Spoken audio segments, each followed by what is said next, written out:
everyone. She will be talking about the influence of ENSO on future winter precipitation and temperature in the southwestern United States.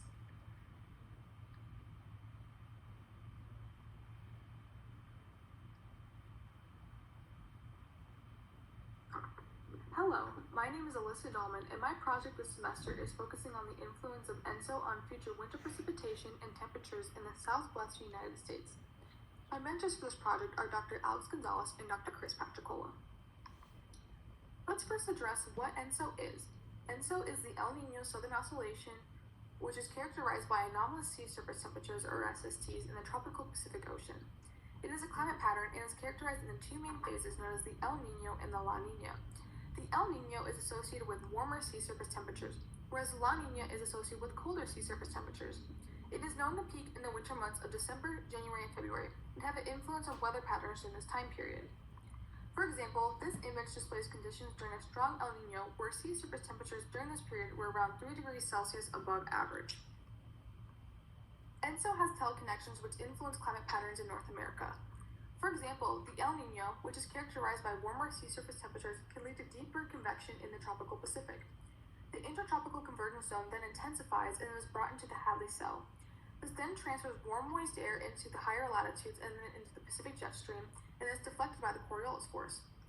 As you can see, the region of focus for the study, which is California and Nevada, experienced different conditions and patterns during these two phases and has an influence on climate during these winter months. My motivation for this study stems from my personal concerns for the future climate of this region and for the people and ecosystems that reside in this area. The International Panel on Climate Change, or the IPCC, Fifth Assessment Report projects that the southwest region of the United States will face a more arid climate and higher than average temperatures moving into the late 21st century. These maps indicate future conditions relative to the forcing scenario, representative concentration pathways, or RCP 8.5, which refers to the worst case scenario. This means if we do not change our current carbon emissions, this is what our future will look like. As you can see, temperatures are anticipated to increase in this region into the late 22nd century, whereas precipitation for this region is actually going to increase over the winter months of DGF and late into the 22nd century. ENSO is an important part of climate variability and needs to be addressed. The significance to understand how climate will change for this region will depend on water resources, which will be strained as seasonal precipitation amounts decrease, agriculture, as temperatures will increase and water supply could be strained, human health, as excessive heat and less water could be damaging for the population. The ecosystem can also face negative changes, along with the wildfires becoming more extreme and damaging due to drier and warmer conditions. It must be also noted that another study in 2017 has focused on how ENSO might change in the future with the application of CMIP 5 models. It is currently uncertain what changes ENSO will face in the future. For this project, we are focusing on how future winter precipitation and temperature conditions in the southwest United States will change with the influence of ENSO and a warming climate. The domain of study for this project is the southwest United States, with a focus on the states of California and Nevada. With the application of climate models from CMIP 6, historical data was used from 1950 to 2014, and a projected periods from 2020 to 2064.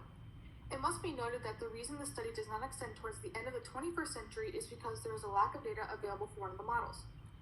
The time of year of focus for this project are the winter months of December, January, and February, or DJF. This is the selection process for my data. 2 models were used from the Coupled Model Intercomparison Project Phase 6. These 2 models are the Max Planck Institute MPI ESM 1:2 high resolution and the UK Met Office's had GEM 3 GC31 medium resolution. The selection of these models was based on a paper done in 2010 that determined which models characterize temperature and precipitation best for the Southwest. Out of these 24 models from CMIP 3, these 2 represented the variables the best. Historical and future data was then pulled for both models. The future data was using the forcing scenario Shared Socioeconomic Pathways 5, which is similar to RCP 8.5. Precipitation, temperature, and sea surface temperatures was then pulled for evaluation. Similarly, we were able to apply the same exact process to the observations.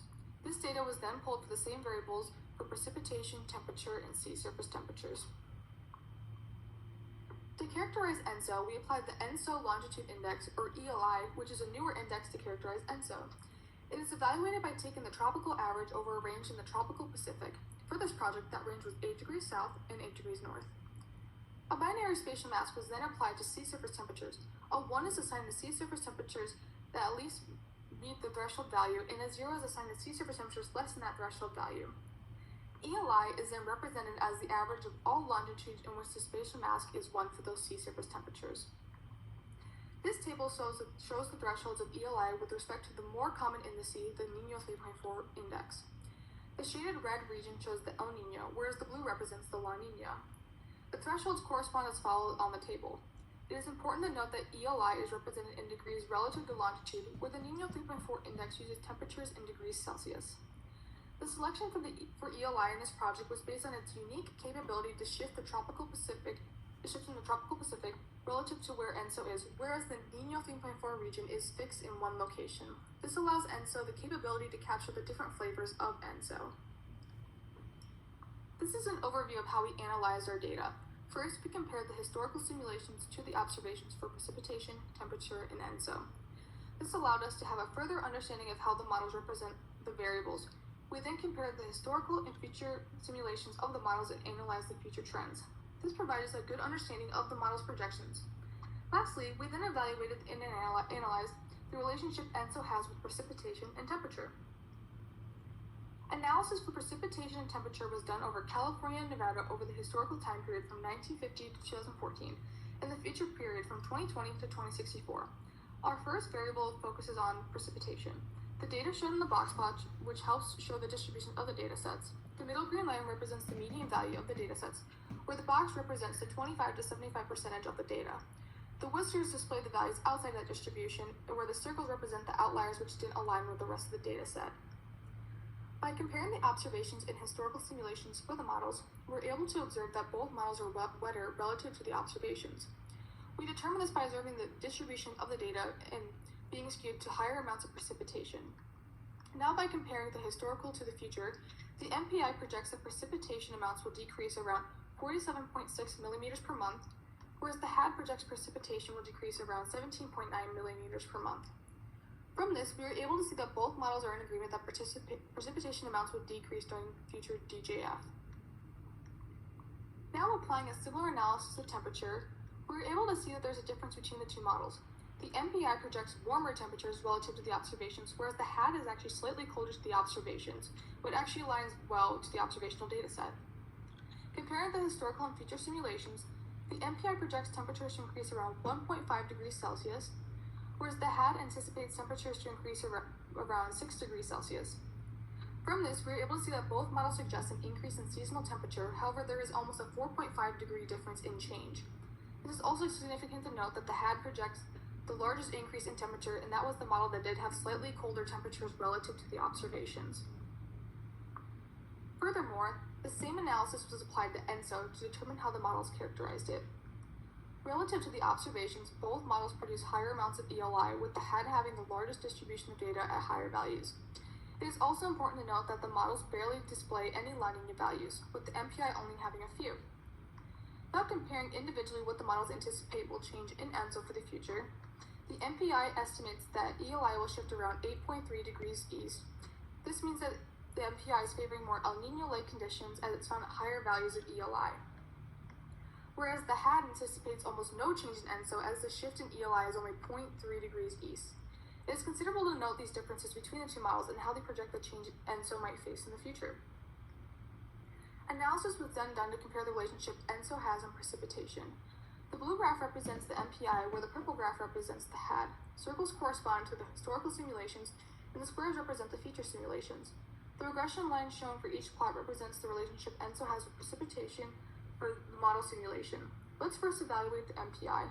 Overall, by looking at the overview of the scatter plot, we were able to observe the decreasing trend of precipitation relative to ELI. This indicates that lower amounts of precipitation are associated with higher amounts of ELI. By looking at the regression lines, we were able to see that the historical data has a slight increasing trend, whereas the future simulation has a slight decreasing trend. Now, looking at the HAD as a whole, there appears to be not a significant relationship with ELI and precipitation, as the amount of precipitation decreases without a relative trend to ENSO. The two linear regression lines show that there is a slight increase between the historical and the future data sets. From this, we were able to observe the differences between the two models and that they are both projecting different relationships in ENSO between precipitation. Now analyzing ENSO with temperature, we first analyzed the MPI. Overall, we're able to observe an increasing trend as temperatures increase and so does ELI. Analyzing the regression lines, it is distinguishable to notice that there is a positive trend in the historical data, where the future simulation actually indicates a slight decrease. By looking at the HAD, overall, it is noticeable that there is no direct overlap between the historical and future simulations. The historical regression line is almost exactly horizontal, whereas the future indicates a slight positive trend. From this, we were able to see there's a disagreement between the two models. The intent of this study was to quantify projected changes in winter precipitation and temperature in California and Nevada with the influence of ENSO in a warming climate using two CMIP-6 models. We were able to determine that from these two models, precipitation amounts will decrease and temperatures will increase during DJF. From these models, and along with studies conducted in 2017 with CMIP-5 models, it's still uncertain the changes ENSO will face in the future. This disagreement between the two model outputs makes it more challenging to conclude if ENSO's current teleconnections will change with global warming. Special thanks is given to my mentors, Dr. Alex Gonzalez and Dr. Chris Patricola, for their support and guidance throughout this project. I would also like to give thanks to James Larson for his assistance through Python programming issues. Thanks is also given to Dr. Rashindra Bhagavaladera for her advice and guidance throughout this semester. I would also like to thank my friends and family for their unconditional support and encouragement throughout this duration of this project. We also would like to thank the World Climate Research Program for archiving data and providing access to CMIP-6 and ESGF. Furthermore, we thank the Department of Energy, RGMA, Data Management Program, and NERSC. Thanks is also given to NOAA for the observational data for precipitation, temperature, and sea surface temperatures. These are my references, and I'd be happy to take any questions now.